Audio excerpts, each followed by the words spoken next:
Welcome to our channel دوستو drama serial جانسار کے بارے میں آج بات کریں گے۔ دوستو بہت ہی اچھا اور انٹرسٹنگ ڈرامہ بن چکا ہے، لیکن یہ ڈرامہ بلاخر اپنے اختتام کو پہنچا۔ دوستو آخرکار ایسی کیا وجہ تھی جو دعا نوشیروان کو یہ نہیں بتا رہی کہ سارا کچھ کیا کرایا کشمالہ اور سرفراز کا ہے۔ دعا کو طلاق لینا تو گوارا ہے، لیکن کشمالہ کا راز اس نے چھپا کر رکھا ہوا ہے۔ اس کی آخر کیا وجہ ہو سکتی ہے؟ اور جب دعا کو سرفراز راستے میں روک کر کہتا ہے کہ مجھے اس سے بات کرنی ہے، تو وہ اسے بغیر روکے بھی تو جا سکتی تھی۔ اتنے گارڈز اس کے ساتھ پروٹوکول تھا، لیکن نہیں، اس نے رکنا تھا اور سرفراز سے بات بھی کرنی تھی۔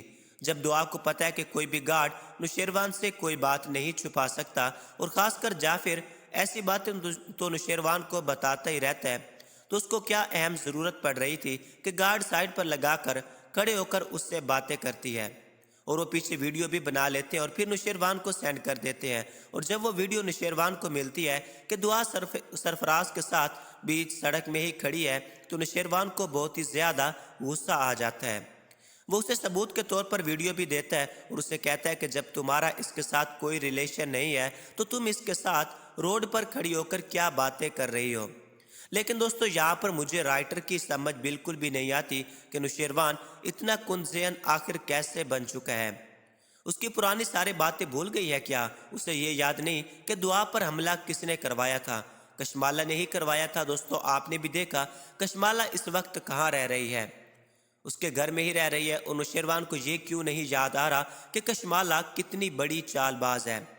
پہلے تو نوشیروان نے کشمالہ کو دھمکی دی تھی کہ میں تمہیں اب کوئی بھی ایسا قدم اٹھایا تو میں تمہیں نہیں چھوڑوں گا، لیکن اب اسی کو اپنے گھر میں رکھ کر یہ سمجھ اسے کیوں نہیں آ رہی کہ وہ چالیں چل سکتی ہے یا کوئی اور کچھ کر سکتا ہے۔ پہلے تو نوشیروان کی اتنی اپروچ تھی کہ وہ گارڈز اور جعفر سے کہہ کر کسی بھی آدمی کے بارے میں پتہ لگوا لیتا تھا، تو یہ بات نوشیروان کو کیوں نہیں پتہ لگ رہی؟ اب ہم بات کریں گے کہانی میں آخر آگے کیا ہونے والا ہے۔ دوستو آگے بہت ہی بڑا ٹویسٹ آنے والا ہے، بالآخر یہ ڈرامہ اپنے اختتام کو پہنچنے والا ہے، اور اس کی 2 یا 3 ایپیسوڈ باقی رہ گئی ہیں۔ کشمال اور سرفراز کو انجام تک پہنچا کر رائٹر پھر اس ڈرامے کو یہاں پر کلوز کرنے جا رہا ہے۔ جیسا کہ ناظرین پچھلی ویڈیو میں بھی میں نے آپ کو بتایا تھا کہ دعا جب اپنے گھر والوں کو گڈ نیوز دینے جاتی ہے تو کشمالہ وہاں پر سرفراز کو پیچھے بھیج دیتی ہے، اور اپنے پیچھے سے بندہ بھی بھیج دیتی ہے ویڈیوز بنانے کے لیے، تو وہاں پر جب بات کر رہے ہوتے ہیں تو وہ ویڈیو بنا لیتا ہے۔ ایسا ہی ہوتا ہے ناظرین، پھر وہ ویڈیو اور پکچر تو سب کے پاس ہی پہنچ جاتی ہے، لیکن نوشیروان کو بھی تو کچھ سوچنا چاہیے کہ آخر وہ کون سی شخصیت ہے۔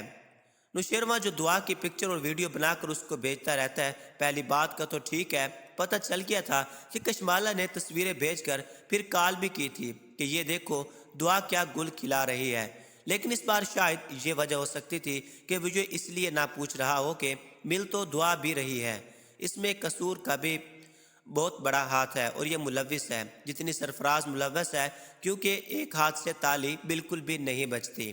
دوستو رات والی ایپیسوڈ میں بھی آپ نے دیکھا کہ کس طرح کشمالہ چال چلتی ہے اور سرفراز کو بھیج دیتی ہے دعا کے پاس۔ دعا جیسے صوفے کے ساتھ ٹیک لگا کر بیٹھی ہوتی ہے، سرفراز اس کے پیچھے اس کے کندھے پر ہاتھ رکھ کر کھڑا ہو جاتا ہے۔ جیسے وہ اس سے باتیں کرنے لگتا ہے تو پیچھے سے نوشیروان آ جاتا ہے۔ نوشیروان بڑے غصے میں اسے دیکھ رہا ہوتا ہے۔ جیسے وہ اس سے باتیں کرتی کرتی دعا اٹھتی ہے تو اسے چونک جاتی ہے، اسے یہ نہیں پتا ہوتا کہ اوپر نوشیروان ہے یا کوئی اور ہے۔ جیسے وہ سرفراز کو دیکھتی ہے تو وہ ہکی بکی اور بوکھلاہٹ کا شکار ہو جاتی ہے۔ اوپر سے کشمالہ بھی آ جاتی ہے۔ کشمالہ کہتی ہے کہ یہ تم کیا گل کھلا رہی ہو، آخر تم نے گھر میں ہی سرفراز کو بلا لیا، تمہیں تھوڑی شرم آنی چاہیے۔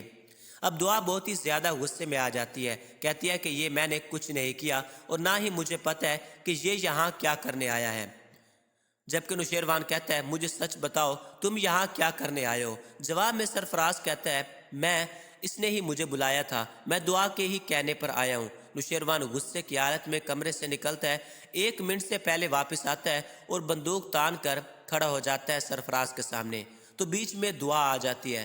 دعا کہتی ہے نہیں، آپ ایسا نوشیروان بالکل بھی نہیں کر سکتے، اس کے آگے ہاتھ جوڑنے لگ جاتی ہے، جبکہ سرفراز اس کے چہرے پر کوئی بھی ایسی حیرانگی نہیں ہوتی، وہ پرسکون کھڑا ہوتا ہے اور دو چار باتیں کر کے چلا جاتا ہے، جبکہ انوشیروان بہت ہی زیادہ غصے کی حالت میں کہتا ہے دعا سے کہ تم نے یہ سب کیوں کیا؟ اگر تم سچی تھی تو تم مجھے اسے شوٹ کرنے دیتے، میں اسے مار دیتا۔ دوستو بہت ہی اچھا ڈرامہ بن چکا ہے، آنے والے ایپیسوڈ میں بہت ہی زیادہ انٹرسٹنگ سین آپ کو دیکھنے کو ملیں گے۔ دوستو مجھے دیجیے اجازت، اللہ حافظ۔